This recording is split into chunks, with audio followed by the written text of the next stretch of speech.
Hello everyone, welcome to my cooking blog. आज मैं आपके लिए ना एक ऐसे सब्जी की रेसिपी लेके आई हूँ। अगर आपके घर में कोई भी हरी सब्जियाँ नहीं है, कभी कभी ऐसा होता है ना, हमारे यहाँ कोई हरी सब्जियाँ नहीं होती और हमें समझ में नहीं आता है कि झटपट से हम क्या बनाएं, तो आप ये वाली सब्जी ट्राई करिएगा। यकीन मानिएगा, बहुत ही टेस्टी बनती है और आप इसके फ़ैन हो जाएंगे। ये बेसन की एक ऐसी सब्जी है ना जो झटपट से बन के तैयार हो जाती है। आप इसे रोटी के साथ, चावल के साथ खाएंगे ना, बहुत ही स्वादिष्ट लगती है। तो आइए चलिए देखते हैं इसे कैसे बनाना है।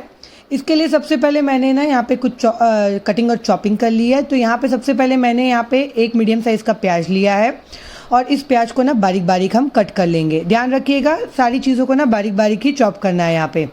और एक बड़े साइज़ का टमाटर लिया है मैंने। अच्छा लाल वाला टमाटर लीजिएगा, उससे टेस्ट ना बहुत ही बढ़िया आता है। टमाटर को भी हमें क्या करना है ना, बारीक बारीक चॉप कर लेना है अच्छे से। यहाँ पे टमाटर की क्वांटिटी ना थोड़ा सा ज़्यादा रखिएगा। अगर छोटा टमाटर डाल रहे हैं ना तो 2 टमाटर यूज़ करिएगा, उससे ना सब्ज़ी बहुत ही बढ़िया लगती है। ये हमने टमाटर की चॉपिंग भी कर ली। अब मैंने यहाँ पे 5 से 6 लहसुन की कलियाँ लिया है, उसे भी हम क्या करेंगे ना, बारीक बारीक चॉप कर लेंगे। यहाँ पे मैंने एक हरी मिर्च डाली है। हरी मिर्च की क्वांटिटी ना आप अपने टेस्ट के अकॉर्डिंग कम ज़्यादा कर सकते हैं।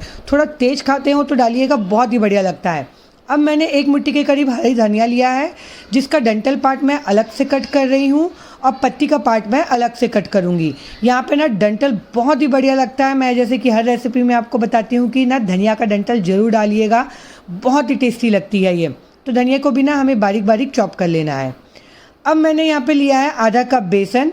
आप इसको 1 कप का भी क्वांटिटी ले सकते हैं, आपकी चॉइस है। यहाँ पे मैंने आधा कप बेसन लिया है, थोड़ा सा स्वाद अनुसार नमक डाल दिया है, 1 चुटकी हल्दी डाला है, 1 चम्मच के करीब धनिया पाउडर डाला है और 1 चम्मच मैं इसमें मिला रही हूँ तेल, और 1 से आधा चम्मच मैं इसमें डाल रही हूँ कश्मीरी लाल मिर्च। उससे कलर ना बहुत ही बढ़िया आता है। और पहले ना ये सारी चीज़ों को ना हम अच्छे से मिक्स कर लेंगे ताकि बेसन में सारी चीज़ें अच्छे से मिक्स हो जाए। अब हमें क्या करना है ना, थोड़ा थोड़ा इसे पानी ऐसे छिड़कते हुए डालना है। देखिए जिस तरीके से मैं छिड़कते हुए डाल रही हूँ, और हल्के हाथों से ना फिर इसे हमें ऐसे हिलाते जाना है। बेसिकली हमें क्या करना है ना, यहाँ पे बेसन का छोटा छोटा बॉल्स बनाना है, क्योंकि मैं बना रही हूँ आज बेसन का मींझा। ये जो बेसन का मींझा है ना, यकीन मानिए आपने अगर अभी तक के बेसन की ऐसी सब्जी नहीं खाई है ना, तो ज़रूर से एक बार ट्राई करिएगा। अब हमें क्या करना है ना, थोड़ा थोड़ा पानी डालते चले जाना है। तो आप देखेंगे ना, ये छोटे छोटे बॉल्स बन जाएंगे। हल्के हल्के हाथों से इसे ऐसे गोल गोल घुमाते जाइएगा तो बहुत ही बढ़िया तरीके से अच्छे से यहाँ पे ये बॉल्स बन के रेडी हो जाते हैं। देख सकते हैं आप, कितना ही बढ़िया दिख रहा है ये। देखिए यहाँ पे छोटे छोटे, बहुत ज़्यादा अगर आपसे बड़े बॉल्स बन गए हो ना, तो उसे छोटे टुकड़ों में काट लीजिएगा, आप तोड़ लीजिएगा। और इसे बनाने में ना मुझे लगभग 1/4 कप पानी लग गया था। अब मैंने क्या किया था, कढ़ाई में 1 चम्मच तेल डाल दिया था और उसमें जो बेसन के बॉल्स हमने बना के रखे थे ना, वो इसमें डाल देंगे और इसे हल्के धीमी आंच पे ना इसे अच्छे से हमें भून लेना है, ताकि इसमें सौंधी सौंधी स्मेल आ जाए। तब तक के खुशबू आने लग जाएगी ना, तब तक के इसे हमें भूनना है। अब मैंने उसी कढ़ाई में ना 1 चम्मच तेल डाल दिया था, उसमें 1 चम्मच जीरा, 1 चम्मच सरसों, आधा चम्मच के करीब हींग डाला है, और बारीक कटा हुआ लहसुन मिर्च और बारीक कटी हुई प्याज, और थोड़ा सा मैं इसमें डाल रही हूँ कड़ी पत्तियाँ। ये सारी चीज़ों को डाल के ना अच्छे से हम क्या करेंगे, भूनेंगे। यहाँ पे ना प्याज को बहुत ज़्यादा नहीं भूनना है, हल्का ट्रांसपेरेंट होते तक के, नरम होते तक ही भूनना है। प्याज को यहाँ पे जलाना नहीं है, इस बात का आप ध्यान रखिएगा। अब एक बार जब प्याज भुन जाएगा ना, तो उसमें डाल देंगे बारीक कटा हुआ टमाटर।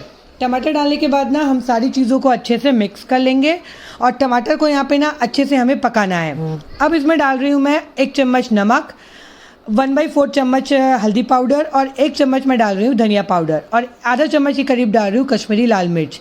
और अगर आपको थोड़ा तीखा पसंद है ना, तो इस स्टेज पे बारीक कटा हुआ मिर्ची भी आप डाल सकते हैं, बहुत ही बढ़िया लगता है वो, पर मैं यहाँ पे तीखा कम ही बना रही हूँ। और इसके बाद क्या करेंगे ना, हम इसे अच्छे से पकने देंगे। उसके बाद हम डाल देंगे इसमें जो धनिया का हमने डंठल पार्ट काट के रखा था ना, वो, और इसे अच्छे से कर लेंगे मिक्स मिक्स मिक्स। यहाँ पे ना टमाटर को अच्छे से हमें गला के भूनना बहुत ज़्यादा ज़रूरी है। जब टमाटर एक बार भून जाएगा ना, तो हम डाल देंगे जो हमने बेसन भून के रखा था ना, वो। अब बेसन डालने के बाद ना हम इसे अच्छे से मिक्स कर लेंगे ताकि सारी चीज़ें ना बेसन में अच्छे से मिक्स हो जाए। अब यहाँ पे ना हम डाल देंगे गर्म पानी। 1 कप गर्म पानी डालना है, क्योंकि ये जो है ना पानी में अच्छे से पकेगा, और गर्म पानी डालने से क्या होगा ना, इसका कुकिंग प्रोसेस नहीं रुकेगा। पानी डालने के बाद ना इसे हमें अच्छे से मिला लेना है और इसे अच्छे से हमें पकने देना है। यहाँ पे पानी की क्वांटिटी थोड़ा ज़्यादा ही रखना है, ताकि क्या है ना, बेसन पकने के बाद थोड़ा सा गाढ़ा होता है। अब इसमें डाल देंगे आधा चम्मच गरम मसाला। गरम मसाला डालने से ना टेस्ट बहुत ही बढ़िया आता है, ज़रूर से डालिएगा। और इसे लगभग 1 से 2 मिनट तक के ना अच्छे से पकने देंगे। आप देख सकते हैं पकने के बाद ये कितना गाढ़ा हो गया और इसके जो छोटे छोटे दाने हैं ना वो बिल्कुल भी नहीं टूटे हैं। और ये जो सब्जी है ना बहुत ही टेस्टी लगती है। अगर आपने अभी तक के बेसन की सब्जी नहीं बनाई है तो ये वाली सब्जी ज़रूर से ट्राई करिएगा। इसे गर्मा गर्म रोटी के साथ, चावल के साथ आप एंजॉय करिएगा और मुझे कमेंट करके बताना मत भूलिएगा कि आपको ये रेसिपी कैसी लगी है। देखिए यहाँ पे इसका कितना ही बढ़िया टेक्सचर है और कितना ही बढ़िया इसका कलर आया है।